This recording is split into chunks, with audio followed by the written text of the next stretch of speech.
So the only animal, the only breed that they use the term full blood for, and it's mostly in the US, you're saying, is the boar.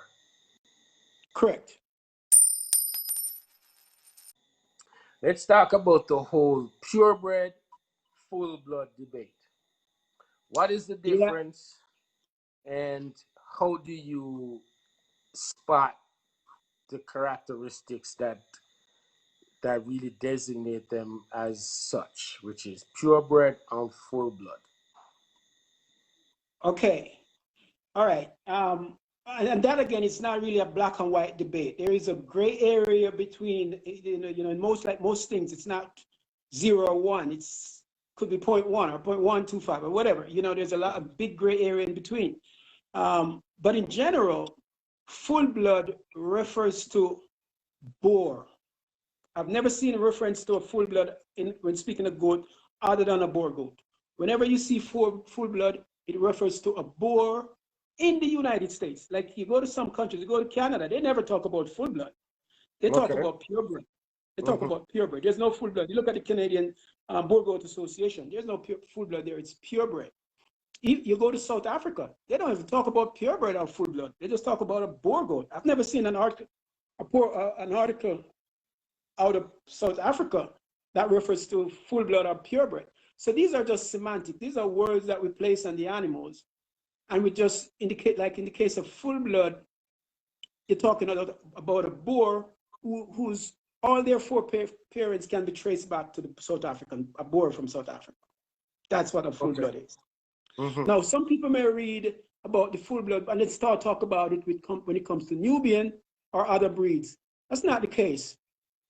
All other breeds, Alpine, Nubians, you name it, Sannins, the highest standard for purity is a purebred, right? And these are breeds, some of these breeds are technically more pure than a boar because they're not a composite, they were not man-made composite breed. They're natural, like Alpine, for example, is a breed that just evolved in the Alps in France.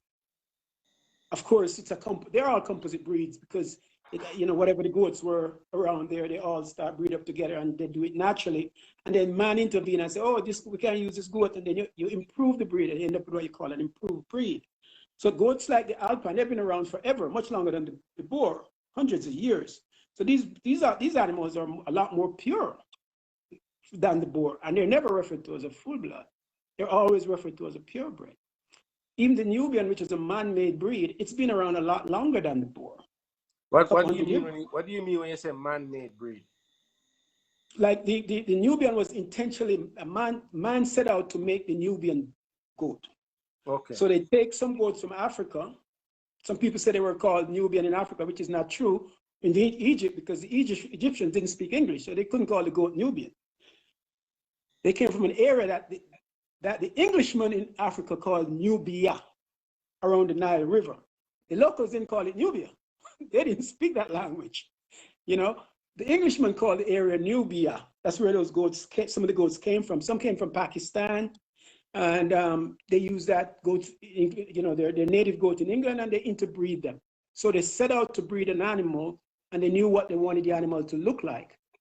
So they interbred these animals, and eventually, when it start breeding true to type, in terms of what they want to, like, start look like the way they want it to look, start behave the way they want it to behave, for example, milk yield, and their offspring start come out consistently to look and behave the way they want it to, they call it a breed.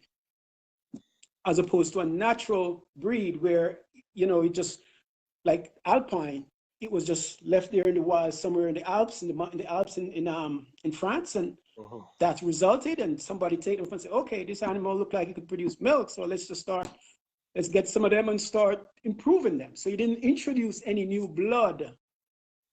Like the Nubian, they intentionally brought in animals from Pakistan, India, Africa, and their native blood, native animals in England to make the Anglo-Nubian, which we call the Nubian now, right?